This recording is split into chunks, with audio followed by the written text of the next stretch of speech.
ദൈവത്താൽ അസാധ്യം, മനുഷ്യരെല്ലാം സാധ്യം. വേണേ നിങ്ങളുടെ ടിക്കറ്റ്.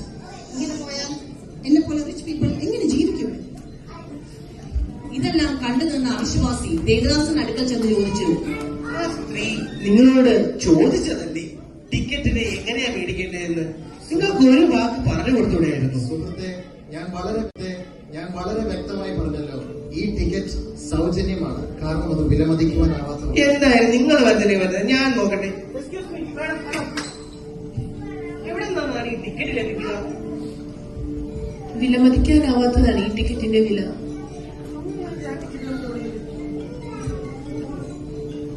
അടുത്തതായി ധനികയായ ഒരു വൃദ്ധ സ്ത്രീ കടന്നു വരുന്നു. സ്വർഗീയ തീവണ്ടിയിലേക്ക് പോകുന്ന വഴി ഇതാണോ? അതെ മാഡം, അതുവഴിയാണ് കേട്ടോ. എന്നെ അവിടെ വരെ നോക്കാവോ? എന്റെ ശരീരത്തിന് തീരെ വയ്യ. പിന്നെന്താ മാഡം, വന്നാട്ടെ. ടിക്കറ്റ് കാണിക്കൂ. എന്റെ ശരീരത്തിന് തീരെ ബലമില്ല. ഇതിനാണെങ്കിൽ നല്ല വേദന, നടുവിന് വയ്യ, കണ്ണാണെങ്കിൽ കാഴ്ച അല്പം കുറവാ. സോറി മാഡം, ഇവിടെ റിസർവേഷൻ കമ്പാർട്ട്മെന്റും ഇല്ല, പ്രീ ബുക്കിംഗും ഇല്ല. പ്രത്യേകം ഒരു കാര്യം ശ്രദ്ധിക്കണം. എനിക്ക് വീൽ ചെയർ പ്രൊവൈഡ് ചെയ്യണം. എന്നെ എല്ലാവരുടെ കൂടെ ഉന്തിത്തള്ളി കയറ്റരുത്. എല്ലാരും ഇരിക്കണേന് മുന്നേ എന്നെ കയറ്റി ഇരുത്തുകയും വേണം. എനിക്ക് റിസർവേഷൻ കമ്പാർട്ട്മെന്റ് വേണം എന്നെ ഇരുത്താൻ.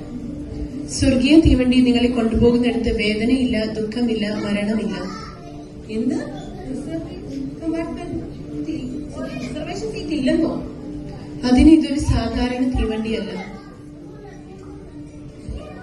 എനിക്ക് വേണ്ട നിങ്ങൾ ടിക്കറ്റ്. ഞാൻ പോകുന്നു.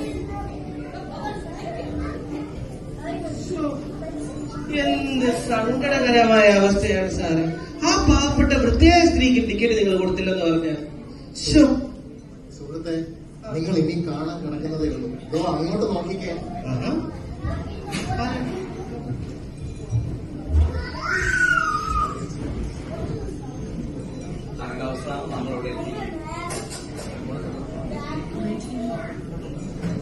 അവസാനം ഞങ്ങളിവിടെ എത്തി. എനിക്ക് എന്നെ മനസ്സിലാക്കാൻ കഴിയുന്നില്ല. പപ്പ ഒന്ന് പോ. പപ്പ ഞാൻ നേരെ തന്നെയാണ് നിൽക്കുന്നത്. ഓ അമ്മ ക്ഷമിക്കും. എനിക്ക് ഇവരെ മനസ്സിലാക്കാൻ പറ്റുന്നില്ല. നിങ്ങൾക്ക് ഇവരെ മനസ്സിലാക്കാൻ പറ്റുന്നുണ്ടോ? നമ്മളുടെ സ്വർഗീയ തീവണ്ടിയിൽ കയറാൻ വേണ്ടി വന്നിരിക്കുന്നു. നിങ്ങളുടെ കയ്യിൽ ടിക്കറ്റ് ഉണ്ടോ? ടിക്കറ്റ് ഞാൻ മറന്നുപോയി. എവിടെ വെച്ച് ഓർമ്മയില്ല. നിങ്ങൾ എത്ര പെട്ടെന്ന് കയറി പോകാൻ നോക്കും. നിന്റെ കൂടെ ഭൂമിയിൽ ജീവിച്ച് ഞാൻ മടുത്തു. എനിക്ക് സ്വർഗീയത്തിൽ വന്ന് നമ്മുടെ കർത്താവായി ജീവിക്കാൻ എനിക്ക് താല്പര്യമില്ല. പപ്പയ്ക്ക് അറിയാമായ കൊണ്ടാണ്. സ്വർഗം മനോഹരവും സന്തോഷവും നിറഞ്ഞ സ്ഥലമാണ്. അവിടെ ആരും കല്യാണം കഴിക്കുന്നില്ല. എല്ലാവരും ദൂതന്മാരെ പോലെയാണ്. നന്നായി, എന്നാ ബൈ ബൈ.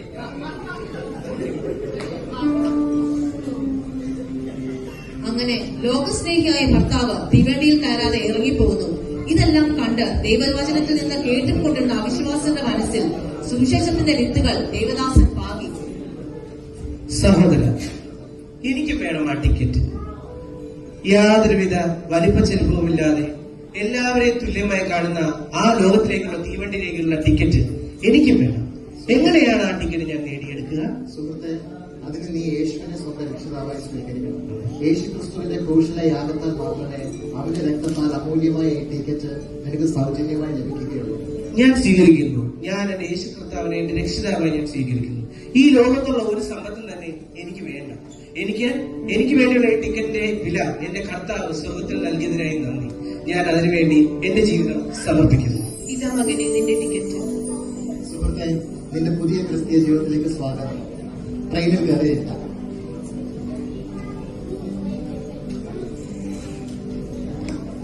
സ്വർഗീയ തീവണ്ടി 1-ാം പ്ലാറ്റ്ഫോമിൽ നിന്ന് ഇപ്പോൾ പുറപ്പെടുന്നതാണ്. കേട്ടോ, ട്രെയിൻ പോകാറായെന്ന് ചേച്ചി അനൗൺസ്മെന്റ് പറയുന്നു. നിങ്ങൾക്കുമുണ്ടോ നിങ്ങളുടെ കൈവശം ഈ ട്രെയിനിൽ കയറാനുള്ള ടിക്കറ്റ്? ഇല്ലെങ്കിൽ ഇന്ന് യേശു ക്രിസ്തുവിനെ സ്വന്തം രക്ഷിതാവായി സ്വീകരിച്ചുകൊണ്ട് സൗജന്യമായി ഈ ടിക്കറ്റ് നിങ്ങൾക്കും കരസ്ഥമാക്കാം. കഥനെ കാണുവാൻ